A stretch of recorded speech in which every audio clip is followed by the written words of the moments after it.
Dele, ahora sí, chat.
Listo.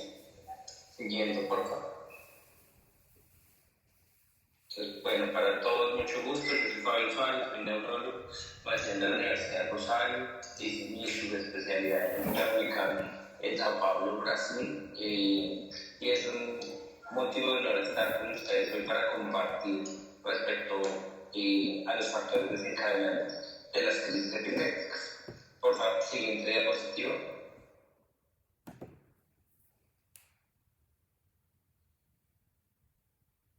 Ahí les aparece. Sí, señor. Listo. La anterior, por favor. Está apareciendo otra cosa. La epilepsia de la edad escolar, alrededor del 0.5 al 1% de la población infantil o de los adolescentes van a tener epilepsia.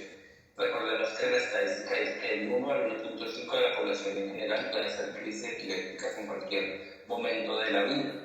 Y la epilepsia como tal tiene impacto, pues obviamente en el desarrollo de todas las habilidades de nuestros pacientes, tanto psicomotor y cognitivo, y por ende muchas veces se ve afectado el desarrollo escolar de los pacientes que tienen diagnóstico de epilepsia. Siguiente, por favor.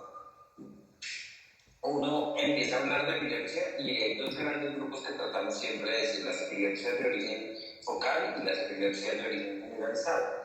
En las de origen focal es cuando el paciente nos refiere a algún síntoma, ha sentido un movimiento de la mano antes de perder la conciencia, o si percibe olores, o percibe sabores, o ve luces de colores. Y en las de inicio generalizado, que muchas veces el paciente no percibe incluso las crisis. Y acá aparecen unas crisis pues, muy importantes, que son las tónico-clónicas, en las cuales el paciente no percibe nada antes y solamente hace la postura tónica, pierde la conciencia. Les voy a mostrar un ejemplo. Y unas que son fundamentales, sobre todo para ustedes como docentes, para que por favor nos ayuden a identificar, y son las ausencias. Las ausencias son esos episodios de desconexión de muy corta duración en los cuales el paciente hace una mirada fija y como que se va 5 o 10 segundos y vuelve y retorna y puede continuar haciendo lo que venía haciendo previamente. Entonces es fundamental, esto no voy a entrar en profundidad de cada uno de los tipos de crisis, pero sí quiero que ustedes aprendan a identificar qué es una crisis y por qué es que estamos hoy hablando de esta patología. Siguiente, por favor. En esta, si le dan clic, por favor, al video, vamos a ver una crisis tónico-clónica. Una crisis tónico-clónica es fácil de identificar generalmente. ustedes van a ver esta paciente que está ahí acostada, va a hacer una postura rígida de sus extremidades y después va a seguir con los movimientos. Esto es tal vez lo más fácil de diagnosticar cuando hablamos de crisis epilépticas.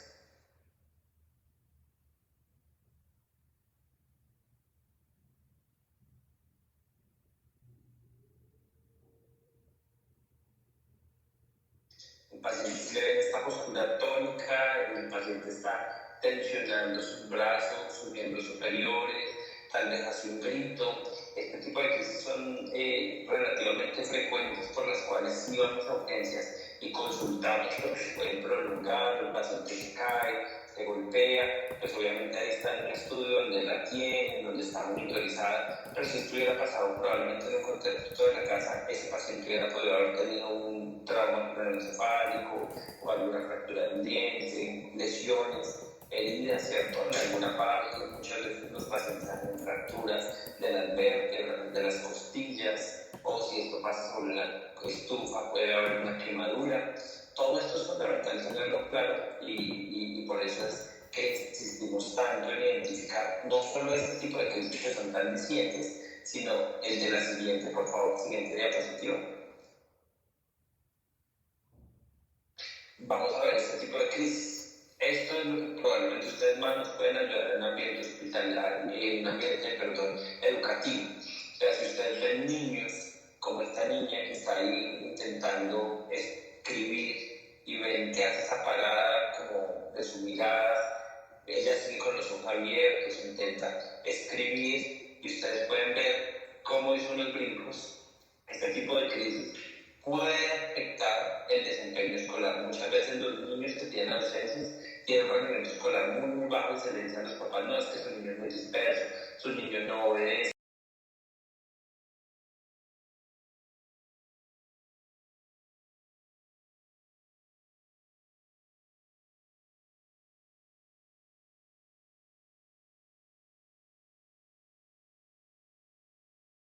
Es fundamental que todos ustedes en el colegio, un niño con bajo rendimiento, sea evaluado por un médico, identifiquemos posibles factores de riesgo al respecto.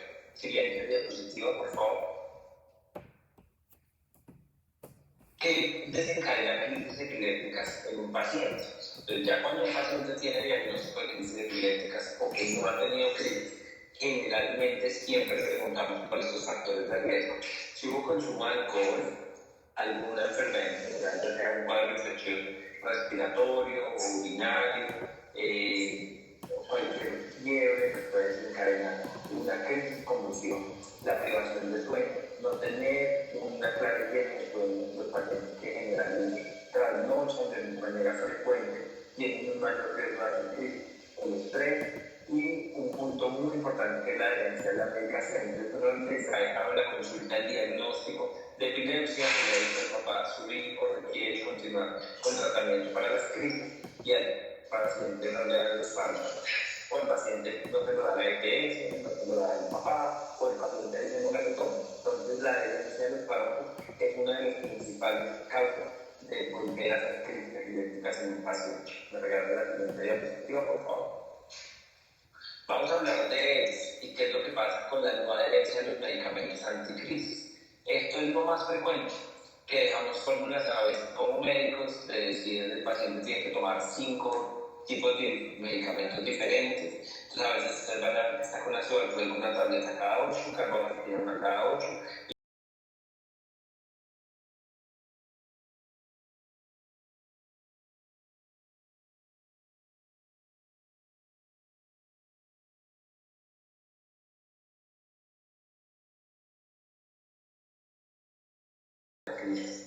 La politerapia, o sea, tener más de un medicamento al día, es más posibilidad de un virus. Lo de tener múltiples dosis, de decirle a un niño, muchas veces niños con retardo o con algún problema en su concentración, sus papás trabajando y se le dice todo el medicamento cada 6 horas, se vuelve muy complicado para administrar ese medicamento al paciente. Bajo nivel socioeconómico. Las personas con bajo nivel socioeconómico tienden a no creer que la epilepsia no es una enfermedad, sino que es una condición que se puede cambiar, es una condición que dicen, no, lo que pasa es que él no convulsiona, sino cuando va al colegio, desescolarizan al paciente. Y solo cuando trasnocha y no le dan los medicamentos. Muchos, y ahorita les quiero hablar un poquito de los mitos que hay en la iglesia, le restringen el uso de medicamentos porque dicen, no, yo no tomo medicamentos porque esos medicamentos a mí me dijeron que va a dejar el muy mal a mi hijo, que eso le va a afectar el cerebro a mi hijo. Y ahí siempre en la consulta le digo a los pacientes, oiga, recuerden que nosotros damos medicamentos y partimos del hecho de que el medicamento antes tiene que mejorar la condición de vida del paciente. Buscamos dos cosas claras, uno, que no haya crisis, y dos, que no haya efectos adversos. Entonces, habrá algunos casos que uno dice, no, definitivamente solo responde a este tipo de medicamentos y nos toque pensar por eso en darle el medicamento sabiendo que le puede dar algún efecto adverso al paciente. Pero la recomendación siempre será tratar de manejar pacientes con menos cantidad de fármacos y solamente los fármacos que requiere el paciente. Tener un compromiso cognitivo, lo que les decía, una persona con retardo mental es más probable que no tome el medicamento. La administración por parte de las EPS, creo que este ítem es tal vez muy básico y toma más sentido en este momento de la vida cuando vemos que hay un desabastecimiento total de medicamentos.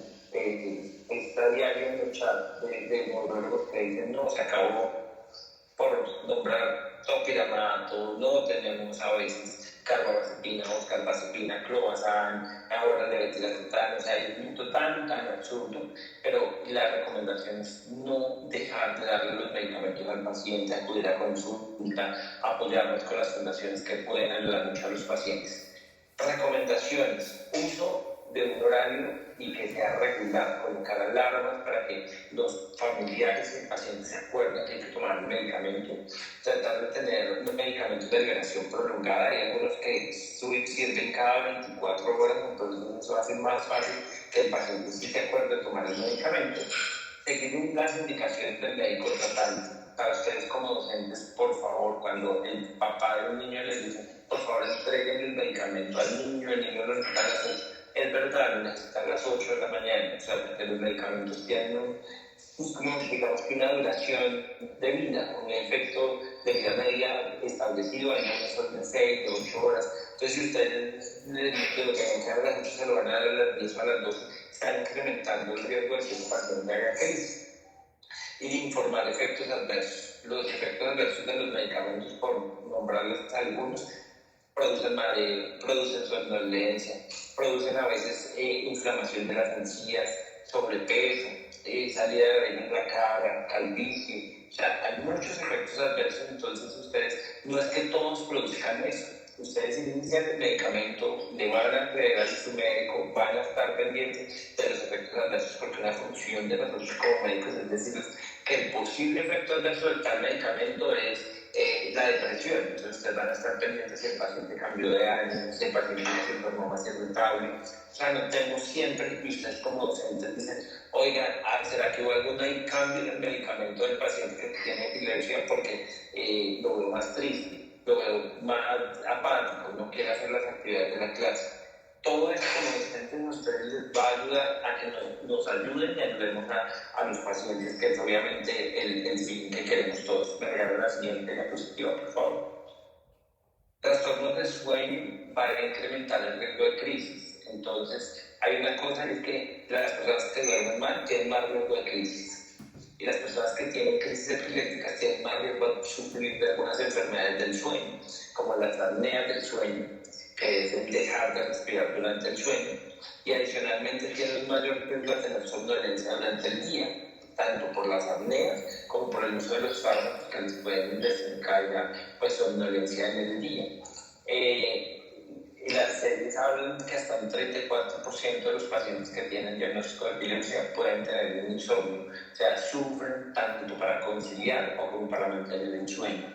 Entonces, vemos que hay un porcentaje, hasta el 20% de los pacientes pueden tener esos estadios iniciales del sueño, la presencia de las crisis convulsivas. Adicionalmente, dormir más de 2 horas de lo usual los pacientes se ha visto como un factor protector. O sea, las personas que se proponen dormir 2 horitas más al día, esas personas probablemente van a tener una mejoría en cuanto a la frecuencia de las crisis convulsivas. Me regalan la siguiente diapositiva, por favor. Medidas de higiene de sueño. Para mejorar el sueño, ¿qué deberíamos hacer todos? Es no consumir cafeína cerca del inicio del sueño. Esto es un mito. Los pacientes con epilepsia pueden tomar o no pueden tomar café. La respuesta es sí pueden tomar café en la mañana. La mayoría de estudios hablan que 2 o 3 tazas de café estarían bien en horas de la mañana. No cerca del sueño, porque ahí sí les puede dar insomnio, puede.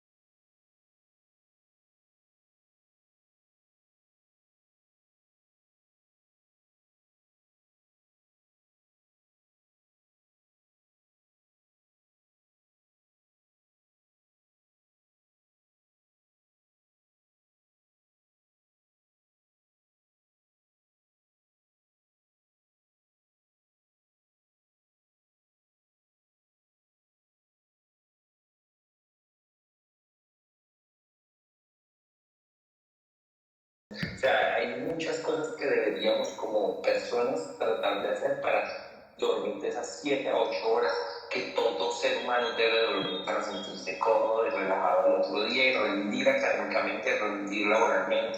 Entonces, aislarnos del ruido, pues si hay un ambiente que definitivamente, no sé, el paciente vive al lado del bar, vive al lado de la discoteca, pues hay aislantes para el ruido, para el sonido. Mantener la regularidad en los periodos de sueño. Entonces hay que crear 10 hábitos, hay que crear horarios específicos en nuestros pacientes para ir a la cama, 8 de la noche, 9 de la noche. Eso nos va a permitir que los pacientes duerman a la misma hora todo el tiempo y va a crear rutinas. Es como con los niños, necesitamos crear rutinas. Debemos mantener la regularidad del sueño y evitar siestas durante el... Señora.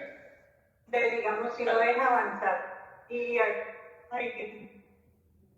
Señora, evitar siestas diurnas durante más de 30 minutos al día, porque las siestas en realidad lo que hacen es que nos alteran el sueño de la noche. ¿Me regalan la siguiente diapositiva, por favor? El consumo de alcohol y las crisis, ¿qué pasa? Hay una clara relación entre alcohol y crisis, con una probabilidad de incrementar las crisis hasta más del 15%. Y adicionalmente, lo que les decía, el medicamento y el riesgo de recurrencia ocurre generalmente después de las 6 horas de consumir el alcohol. Por eso que los pacientes dicen, no, yo tengo epilepsia, me estoy tomando el medicamento, el alcohol y mire, no me ha pasado nada. No, generalmente ese paciente convulsiona al día siguiente, cuando 2 días, cuando además de la borrachera se le olvidó tomarse el medicamento. ¿Sí? Entonces, miremos la siguiente diapositiva, por favor. Las drogas y el abuso con las crisis, hasta el 9% de las crisis prolongadas, o sea, un estatus epiléptico, puede ser causado por el consumo de sustancias psicoactivas. ¿Qué sustancias psicoactivas tenemos? Las anfetaminas, ¿cierto? El éxtasis, la cocaína. La cocaína como tal puede producir hasta lesiones cerebrales, el uso de la cocaína. Entonces, si bien para la población en general hacemos campañas para evitar el consumo de sustancias psicoactivas, más en los pacientes con epilepsia definitivamente deberíamos estar pendientes de decirles de no uso de cannabinoides sintéticos, de no inhalantes, de no anfetamina. Y pues ya tenemos un problema de adicción con algunos de los pacientes, deberíamos hacer un retiro lento y un tratamiento guiado por toxicología para hacer un destete de esos medicamentos. Siguiente diapositiva, por favor. La puerta. Infecciones o enfermedades agudas. Entonces, Generalmente la fiebre. Muchas de las crisis epilépticas ocurren por cuadros febriles. Esos cuadros febriles hacen que los pacientes puedan desencadenar crisis. Las infecciones como las gripas o las infecciones del tracto superior, rinitis, sinusitis, neumonía, todas nos pueden llevar un cuadro de diarrea y vómito. Generalmente los pacientes que empiezan con la gastroenteritis se les van a bajar sus niveles de medicamentos. Entonces, al bajarse los niveles de los medicamentos, ese paciente tiene una mayor probabilidad de presentar crisis convulsivas. ¿Por qué las enfermedades en general producen que haya un mayor riesgo de crisis? Uno, porque nos incrementa la fiebre, va a interactuar con los medicamentos que damos para la gripa, los medicamentos que damos para la diarrea. Todo esto va a llevar también a una deshidratación o una inflamación. Siguiente diapositiva, por favor. El estrés es un tema bien complicado, de hecho de determinar qué es el estrés, pero en general lo que hemos visto es que las personas que están preocupadas, sobrepensando algo, las personas que tienen idea repetitiva, las personas que viven con un miedo constante o que viven ansiosos, con depresión, tienen niveles muy altos de cortisol. Y esto lo que puede incrementar es que al haber un cortisol tan elevado va a incrementar la probabilidad de crisis. Y va a haber una asociación clara en eventos traumáticos. ¿Sí? La mayoría de los pacientes que tienen estrés pues van a tener ansiedad o depresión. De hecho, nuestra población, o sea, los pacientes con epilepsia como tal, ya tienen hasta un 50% de probabilidad de tener una enfermedad neuropsiquiátrica como depresión, ansiedad, trastorno obsesivo compulsivo, trastorno afectivo bipolar. Pueden tener disforia, agorafobia, ganas de no salir, autoestima baja, muchas complicaciones que harían que nuestros pacientes sean más propensos a tener enfermedades psiquiátricas. Entonces es clave en los pacientes el manejo del estrés. Por eso es fundamental que en nuestros programas de epilepsia manejemos citas con psicología de manera persistente y con psiquiatría, mandar a psicoterapia. O sea, el manejo del paciente con epilepsia no se reduce solo al manejo de fármacos anticrisis. Siguiente diapositiva, por favor. Y hablando un poco, ejemplo, de otros factores que sí debemos tener en cuenta en la depresión, es que algunos de los fármacos que mandamos para el manejo de crisis convulsivas pueden incrementar el riesgo de depresión, de ansiedad, de irritabilidad. Entonces, es clave que ustedes siempre con cualquiera de sus familiares viven cambios en el estado de ánimo, lo reporten.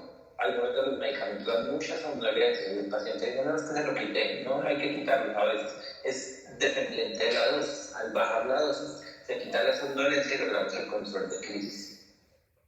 ¿Qué debemos tener en cuenta en la edad escolar? Con los ciclos menstruales en las niñas que tienen epilepsia se puede incrementar la frecuencia de las crisis. Cuando empiezan su vida sexual activa y quieren uso de fármacos para planificar, también se ha visto que disminuyen los niveles de los anticrisis. Por eso es fundamental que las niñas con epilepsia siempre tengan confianza con su neurólogo y le expliquen, oiga, quiero empezar a planificar. ¿Okay? Nosotros les damos una asesoría, nosotros también guiamos para que el ginecólogo nos ayude y de esta manera tengamos un inicio de su vida sexual, un inicio del uso de anticonceptivos sin presencia de crisis. Lo otro son las interacciones con otros medicamentos, no automedicar a ninguno de los pacientes. Entonces, si ustedes como profesores escuchan, no, es que el niño se convulsiona, me dicen que para que crezca le voy a dar el medicamento, o me dicen, no, venga, usted tiene su médico, vaya, pregúntele al médico, tratar de no andar todos dando soluciones, porque a veces la solución es peor que la enfermedad. Dolor agudo, muchos pacientes cuando tienen un dolor súbito por un trauma, entonces no sé, se le cayó algo en la pierna, pueden perder la conciencia. También las infecciones como procesos como una apendicitis que produce un dolor, un cálculo renal, todo esto puede llevar a episodios de pérdida de la conciencia que pueden ser crisis o que pueden ser síncopes, que es una pérdida transitoria de la conciencia y que no es de origen cortical como la epilepsia. traumas craneoencefálicos, todo trauma craneoencefálico que se presente en un colegio que tenga pérdida de la conciencia, ese paciente tiene que acudir a urgencias para ser valorado. Eso ya le da la connotación de que el golpe fue moderado a severo. Entonces, no es como, es que perdió la conciencia, no, dejémoslo y que siga jugando y mañana que vaya al médico. No, ese paciente que perdió la conciencia posterior al trauma craneoencefálico debe ser visto por un médico, tenga o no tenga epilepsia. Y la dieta también es un factor que puede incrementar las crisis. Por eso, hoy en día uno de los manejos no farmacológicos que damos a nuestros pacientes con epilepsia es la dieta cetogénica, tratar de hacer cambios en la dieta, de tratar de incrementar menos consumo de azúcar, subir las proteínas, subir las grasas, y esto nos ayuda muchísimo con el control de las crisis epilépticas. Entonces, obviamente, si un paciente con epilepsia les dice que tiene unas restricciones alimentarias, sí, tratamos siempre de decirles y de manejar las crisis con dieta también. Siguiente, por favor. Algunos mitos que si les quiero hablar, la siguiente diapositiva, por favor. Que la actividad física le va a dar crisis. Entonces le decimos al paciente, no, usted no puede hacer ejercicio, si usted hace ejercicio más va a convulsionar. No, eso sí es un mito. El ejercicio no incrementa las crisis. Obviamente tenemos algunas restricciones con algunos deportes. Yo siempre le digo a los pacientes, miren, si prohíben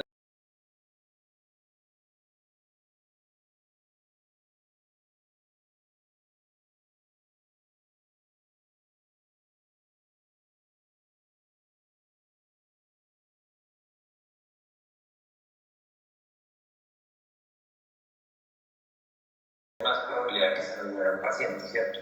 Pero el ejercicio aeróbico, por el contrario, mejora la frecuencia de las crisis, mejora el estado de salud general, alivia el estrés. Los pacientes o las personas que hacen ejercicio, al hacer ejercicio tenemos una mejoría notable en nuestro estado de ánimo, va a mantener el peso estable y por lo tanto el efecto de los medicamentos también va a ser mejor. Entonces, cuando quieran restringirle a alguien alguna cosa, mejor díganle, consulta con tu neurólogo para que él le diga qué cosas sí debería restringir. Siguiente diapositiva, por favor. Uso de pantallas crisis, entonces dicen que los pacientes no deben nunca usar pantallas, eso también es un mito. Entonces solo el 2 al 5% de las epilepsias, o sea, no de la población general, sino de las personas que tienen epilepsia, tienen fotosensibilidad. La fotosensibilidad, que son esos estímulos luminosos, ejemplo, un strobe, una discoteca, los flash que usamos en el electroencefalograma, los programas de televisión tan cargados de luces. Sin embargo, es una regulación en sí, que los programas no pueden tener una carga mayor lumínica porque puede desencadenar crisis. Pero en caso que alguno de los pacientes diga que tienen fotosensibilidad y la podamos demostrar, ese paciente sí tendría una restricción al uso de pantallas. Obviamente no estoy diciendo que dejemos pantallas a todo el mundo o a los niños, porque está claro que cada vez hay más estudios que muestran que el uso de pantallas altera la concentración, altera otras capacidades, y pues mientras más podamos evitar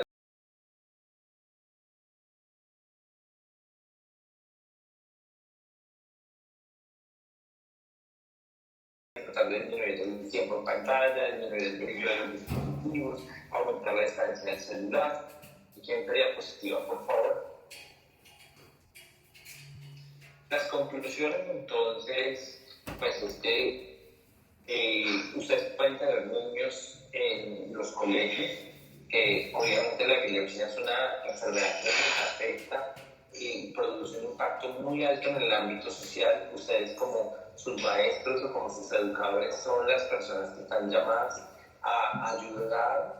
En estos días yo hacía un live con una persona que tiene crisis convulsivas y decía que su docente y el médico del colegio fueron fundamentales en darle clase o una charla de la epilepsia a todos los compañeritos, y de esta forma ella que se sintió como apoyada. Entonces es clave que ustedes sepan, es muy interesante saber que están preocupados por la salud de sus estudiantes, que estén en estas capacitaciones. Es fundamental que siempre sigan conociendo más de salud para poder acompañar a sus estudiantes. En el campo académico, si bien la epilepsia no en todos los pacientes produce retardo, no en todos los pacientes produce un deterioro de sus capacidades académicas, sí se ha visto que un porcentaje elevado de los pacientes tienen una disminución en su coeficiente intelectual, en su rendimiento académico. Por eso es fundamental que ustedes ayuden a sus pacientes, los involucren en programas de inclusión, les hagan clases de refuerzo, sigan haciendo clases de educación vocacional. Recuerden que convulsionar es un tema muy complicado. El convulsionar y al otro día volver al salón de clases después de habernos orinado o habernos mordido la lengua es muy duro para una persona. O sea, si fuéramos nosotros, nos daría muy duro volver al otro día al trabajo a decir, hola, acá estoy. Entonces, es clave que ustedes hablen con los grupos y les enseñen que es una condición neurológica y que nos toca apoyar a esos pacientes. Hablarles siempre de esos niños, de mejorar los hábitos de sueño, de alimentación. Adicionalmente, la adherencia al tratamiento, tratar de eliminar los ambientes libres de estrés, de bullying, ¿cierto? Mirar para que estos niños sean lo más protegidos de no tener cuadros de infecciones. Siempre es fundamental que estos pacientes sean valorados por un neurólogo, ojalá especialista en epilepsia, y adicionalmente que nosotros les podamos brindar un manejo integral. Siguiente diapositiva, por favor. Hay un tema claro y es algo que yo siempre les digo, y es que la epilepsia no discrimina ni edad, ni sexo, ni estrato social. Cualquier persona en cualquier momento de la vida podría debutar con crisis convulsivas. Entonces, ¿podemos nosotros, si somos sanos, convulsionar algún día? La respuesta es sí. O sea, podremos convulsionar después de un trauma craneoencefálico, un accidente, un ataque cerebrovascular. O sea, hay muchísimas causas para que uno convulsione. Entonces debemos ser empáticos y pues más si son sus estudiantes, brindarles todas las oportunidades para que puedan seguir desarrollándose. Muchísimas gracias, acá están mis redes sociales, los invito a seguirme en Instagram, al WhatsApp si tienen alguna duda, si a alguno le puede ayudar en una cita, pues con todo el gusto. Y fue un placer estar con ustedes. Si alguien tiene dudas, por favor, me las puede hacer. Pero muchas gracias por la intervención tan completa. La verdad es el repaso bueno, de la epilepsia y todas las recomendaciones que nos está compartiendo para que tengamos en cuenta. Aquí tenemos unas preguntas. Aquí el paciente no logra conciliar el sueño hasta la madrugada y duerme hasta el mediodía. ¿Qué se puede hacer al respecto? Porque ya necesita un problema de que descanse el sueño.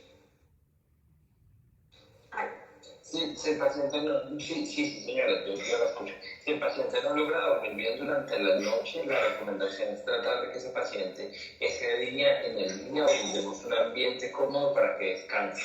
¿Sí? Ejemplo, hay pacientes que viajan y por el cambio de horario llegan. Yo siempre les digo, decidieron ir a la fiesta obligatoria, a los 15 de alguien, el matrimonio de alguien, y tuvo que trasnochar. Mi recomendación es, al otro día no se comprometa nada. El día de Año Nuevo, generalmente todos queremos pasar el 31 a las 12 de la noche con nuestras familias. Entonces yo les digo, no se comprometa a las 6 de la mañana que usted está al paso del río, no le diga a la gente que va a salir a flotar a las 6 de la mañana, no, duerma, trate de tener sus 7 horas de sueño. Pero si no lo logró, al otro día yo sí recomendaría un acompañamiento, una red social es clave, pues porque sabemos que está en riesgo de hacer crisis, y luego también cómo para que el paciente duerma. Entonces tratar de ayudarle a que no tenga una sobrecarga en temas laborales. Aquí dicen, ¿cómo manejar las crisis cuando son por ausencia? ¿Qué se debe hacer o cuánto tiempo se debe esperar? Y más, digamos, para los docentes en una situación de crisis de epilepsia en el salón. Sí, si es una ausencia, generalmente las ausencias duran de 10 a 20 segundos, el paciente logra continuar haciendo lo que viene haciendo. Si es solo eso, avisar al papá. Yo creo que es básico que el papá sepa, eventualmente si ustedes pueden filmarlo, está bien. Y ya, no se necesita llamar a la ambulancia, salir corriendo con una ausencia. Y en una crisis, ejemplo, tónico-clónica, sé que van a hacer algunas actividades diferentes ustedes para hablar del manejo de la crisis, cómo hacer, pero lo que les digo es poner seguro al paciente, ponerlo a salvo, no dejarlo en la silla porque se nos puede caer, sino tratar de ponerlo en el piso o en el sofá de medio lado, no introducir nada en la boca, pero para tener un taller de eso, creo que mañana, ¿cierto, Emma? De primeros auxilios durante una crisis. Entonces yo no me extiendo tanto, solo le diría eso. Sí, señor. Bueno, aquí alguien tiene levantada la mano, creo que es de ella. Si está muy amable a abrir la cámara y nos comparte. Bueno, muy buenas. Es de ella la que... ¿Aló? Sí, ¿se escucha? Sí, señor. Sí, se escucha. Como pues ahorita yo soy orientadora escolar, estoy en la institución educativa Chiloé. En este momento tengo pues atención a los niños, he ido escuchándolos y atendiendo a los niños a la vez. La dificultad que nosotros vemos, y pues sería preguntarle al doctor, es que somos muy pocos, somos muy mínimos para la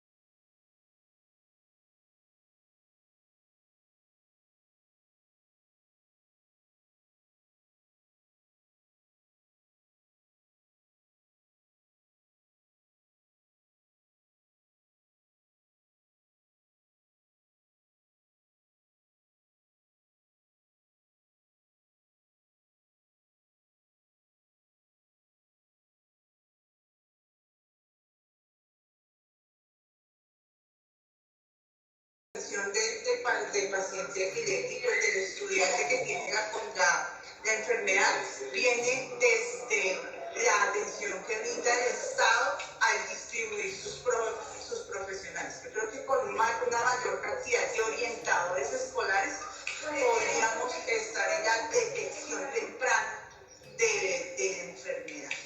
Y sobre todo, el respeto que se le debe dar al profesional de la salud, sobre todo los psiquiatras, los médicos tratantes, porque las EPS no les dan el lugar ni el reconocimiento que se les debe dar. Entonces, sobre todo con los psiquiatras lo notamos que se vuelven solo prescriptores de fórmulas o solo se prescriben y no hay una atención integral del paciente, sobre todo en psicología, terapia ocupacional y la adaptación que debe tener el niño. Nosotros pregamos casi 2, 3, 4 meses para una cita de terapia ocupacional, 6 meses para una terapia de psicología. O sea, es muy complicado y al psiquiatra no sé qué está pasando, o sea, hay muchas cosas que pasan a nivel cultural, no se le está creyendo. Entonces, le decimos al padre de familia, por favor, debe medicar al niño. Entonces, por favor, debe las dosis que le dicen. Entonces, no le crea al psiquiatra porque el niño queda adormecido, porque tiene todas estas circunstancias. Entonces, eso es como mi inquietud. O sea, ¿cómo podemos lidiar con todos esos factores? Porque pareciera que la figura del médico también se está desdibujando muchísimo y el médico nos quiere apoyar, pero el padre de familia, pues nosotros vamos a ICD, bueno, hacemos todo lo que son los protocolos, pero ¿cómo podemos aliviar esa situación donde el padre de familia nos crea? Hay algo que no anda bien, hay algo que de veras el niño se queda quieto en un momento, uno sospecha que puede haber alguna crisis, pero pues no nos creen mucho. Muchas gracias. Sí. Mire, Delia, la recomendación, yo sí creo que es incrementar la educación tanto de los profesores, de los orientadores, en general, dar charlas educativas y cada vez más lograrnos entrar en las instituciones educativas para hablar de la epilepsia, para lograr ambientes seguros, comentarlo, dejarlo por escrito con los padres sería una muy buena opción. Ya en cuanto a lo del número de profesionales que hay, pues sí, obviamente se deberán seguir haciendo políticas de salud pública al respecto. Esa es como mi recomendación. Y para que mejorar la visibilidad de los médicos, para eso estamos siempre tratando de educación, de enseñarle a nuestros estudiantes, a nuestros residentes, que son personas que serán de la la importancia del respeto por los pacientes con el diagnóstico de pediatría.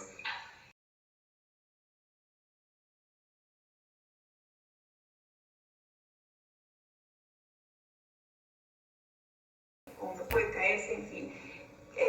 Sí, pero si siempre o casi siempre pierde se relaja los esfínteres, y más pensando en un niño en una situación así. No siempre, pero sí hay un porcentaje muy elevado de los pacientes con crisis pueden orinarse o pueden hacer popó durante una crisis. No todas las crisis, y de hecho hay muchos pacientes que algunas sí relajan esfínteres, otras no. Pero es un marcador muy clave cuando ustedes entreguen el niño al padre de familia, de decirle, mire que se orinó, mire que se hizo popó, mire que se mordió la lengua, o yo vi que levantó una mano y tener claridad de la mano que levantó, ¿sí? Durante la crisis, o torció la cara hacia tal lado, volteó la cara hacia tal lado. Todos esos datos serían claves que ustedes como docentes nos ayuden a visualizar y a informarle al padre de familia. Ok, doctor, gracias. Liliana tiene la mano levantada. Buenos días, doctor. Es que yo tengo una pregunta. Yo tengo un niño de 4 años y hablando de que relajan en los esfínteres, mi hijo ha presentado varias clases de convulsiones. ¿Esto a qué se debe? ¿Por qué los cambios tan bruscos en un niño de 4 años de las convulsiones?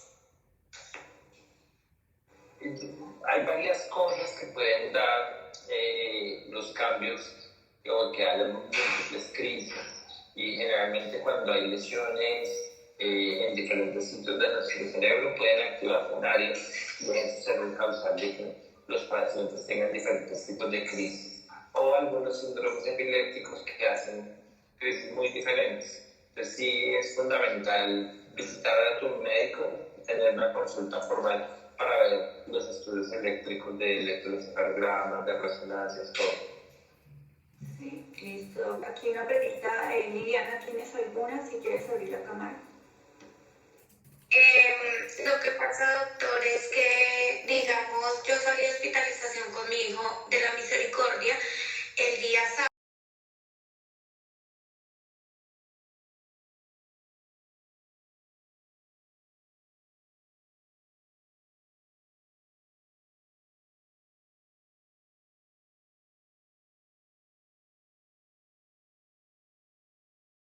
La lanzaron de jardín, yo vivo en Sija, Cundinamarca, y llegamos a estar relajado y pude una vez que su crisis, o sea, sin estar jugando ni nada, sin estar, o algunas veces digamos la noche.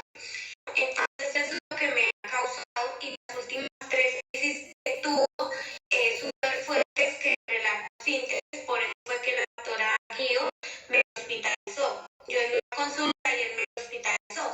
Entonces, pero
tenemos datos de información a otras cosas para poder hacer.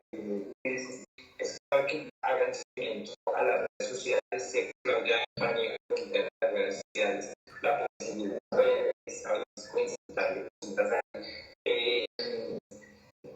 también el doctor Juan, que viene también, entonces, mi invitación es a que sigan, a que vean los reels, vean las preguntas, a veces hacemos las cosas en vivo, pues tratando de dar respuestas generales, dar respuestas concretas de medicamentos y de cada persona está en la consulta formal para poder decir, pero por eso digo, la resonancia normal es probablemente que la persona hoy en día puede no grave, algunas áreas pequeñas del cerebro que pueden estar afectadas, hablando de una resonancia mejor o menos otros estudios en los cuales podríamos ver si hay anormalidades.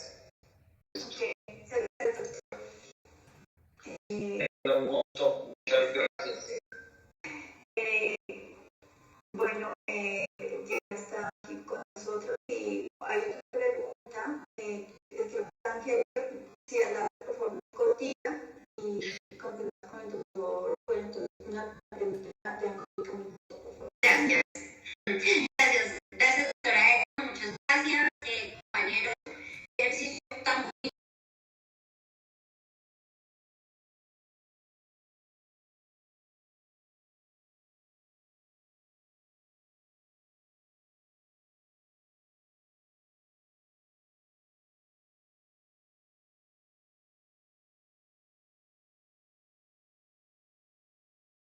de uso ilícito. Entonces, necesitamos hacer claridades frente a que esto, el alcohol, que tú lo tocaste perfectamente, la cafeína, hacen parte de las sustancias psicoactivas que afectan, obviamente, y que son un factor de riesgo en la epilepsia y en el desarrollo de las crisis. Mi pregunta sería, no iba a hacerla, era solamente la claridad, pero ¿cómo manejan ustedes una persona que tenga, que no tenga adherencia al tratamiento y que esté utilizando los fármacos como los barbitúricos para uso diferente al tratamiento? ¿Cómo ustedes están haciendo esa orientación? ¿Con qué instituciones pueden hacer parte para orientar a estas personas que, por ejemplo, tienen un trastorno por uso de sustancias psicoactivas y utilizan, por ejemplo,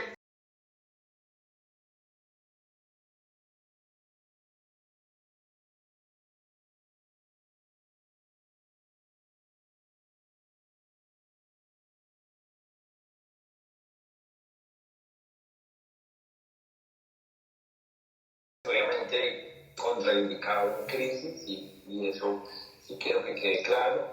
En cuanto a uso de medicamentos y adicciones, pues hay muchos de los medicamentos que utilizamos que sí pueden causar cierto tipo de dependencia y que no debemos suspender de manera abrupta. O sea, no suspendemos una benzodiazepina, no suspendemos, digamos, el clonazepam, clonazepam para que me entiendan, o no suspendemos el fenobarbital de una vez. ¿Sí? Hacemos un programa de retiro gradual y vamos quitándolo al paciente. Ya cuando el tema es para uso recreativo y eso, yo no tenía el caso que los pacientes solo vayan a que yo les prescriba para uso recreacional. Si tienen diagnóstico de epilepsia y alguno de los medicamentos les sirve, pues ok, buenísimo, porque pues estamos controlando la recurrencia de las crisis. Cuando identificamos que hay abuso de sustancias, a sustancias obviamente que no son para el tratamiento de crisis convulsivas, hacemos manejo con psiquiatría. Ahorita yo creo que el doctor Juan Orjuela va a hacer énfasis en cómo hacer, pues creo que él tiene algún tema y mucha más experiencia que nosotros en programas de desintoxicación, a uso de fármacos. Yo siempre remito a toxicología y a psiquiatría a estos pacientes para mirar tema de adicción. o uso de sustancias psicoactivas. Entonces es un tema bien complejo, y sobre todo en adolescentes. ¿Sí? Perfecto. Eso como... Perfecto, doctor Fabio, muchísimas gracias por este espacio. Qué pena, solamente una pregunta. Una persona que tiene todos los tipos de crisis, ¿cómo se establece o cómo se denomina esa persona? Y dos, la persona que se vuelve agorafóbica, cómo manejar ese factor en esas personas.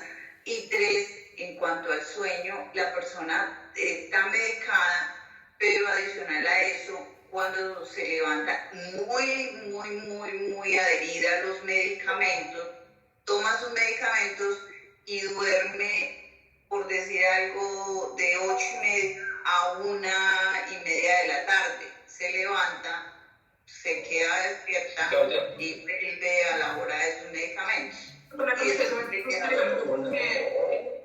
Un paciente que tenga más de 2 crisis, que tenga persistencia de crisis, pese a tener 2 fármacos, consideramos que es un paciente fármaco resistente, drogoresistente o con epilepsia refractaria. Eso como general. 2, cuando el paciente tiene agorafobia, lo manejamos en conjunto con psiquiatría como todas las fobias, tratando obviamente de identificar por qué el paciente está sufriendo esa condición. Y la tercera, que es lo de la somnolencia diurna, como le decía, la somnolencia puede ser secundaria a la epilepsia, secundaria a trastornos del sueño o al uso de fármacos. Entonces es fundamental que hables con tu médico para mirar con cuál de esas buscamos trastornos del sueño o buscamos problemas en cuanto al uso de los fármacos, si es que están con dosis que de pronto podamos reducir para reducir el efecto de la somnolencia. ¿Sí? Por eso les hablaba que es fundamental que cualquier efecto adverso que tengan nos lo comenten a los epidemiólogos de oiga, es que duermo más o no duermo. ¿Sí? En general eso, para resumir. La epilepsia esquizofrénica superrefractaria NORCE tiene posibilidad de cirugía. Depende, pero sí tendría que ser evaluado por un grupo de cirugía. Creo que, digamos que se nos sale. Puntualmente no vamos a cada recomendación de cada uno. El NORS depende de la etiología y las lesiones como para considerar si el paciente es candidato a cirugía o no. Gracias, doctor Fabio, por el espacio, por la participación. Nuevamente, pues, agradecer por la participación, la intervención de todos. Vamos a continuar dando cumplimiento a la agenda del día. Ya nos acompaña en sala el doctor Juan Manuel Orjuela, que ya pues también el doctor Fabio nos hacía la apertura. Su perfil profesional es médico psiquiatra de la Universidad Javeriana, neuropsiquiatra de la Universidad Nacional Autónoma de México, máster y docente de neuromúsica con la Universidad Católica de Murcia en España, miembro de la International Neuropsychiatric Association, miembro de la Junta Directiva de la Asociación Colombiana de Psiquiatría. Así que, doctor Juan Manuel, pues agradecemos la participación, haber aceptado esta invitación como ponente especializado en este espacio que adelantamos el día de hoy, en el marco de la conmemoración del Día Nacional de la Epilepsia. Tú ya tienes los permisos como ponente para proyectar pantalla. Gracias.